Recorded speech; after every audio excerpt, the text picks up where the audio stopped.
Welcome back, everyone. Mike McConville here one more time for StringTech Workstations, Stratford, Ontario, Canada. And this is the jig I used to remove the neck of that. So we got two chunks of maple that are CNC'd. We have this high-density foam that straddles the head block across the back. I just thought I'd take a second and actually show you the product. And there's our Martin D35 bridge that was removed, and the soundboard surface was prepared.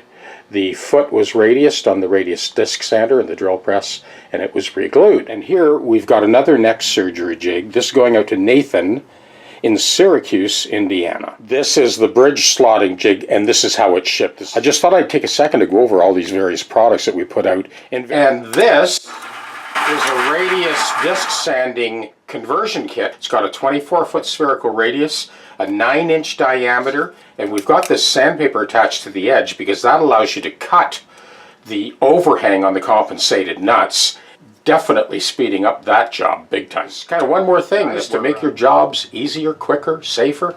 These are the compensated nut packages that we ship out in that bubble pack. So it's a 16 pack. So as you navigate the learning curve, this is a great way to get started.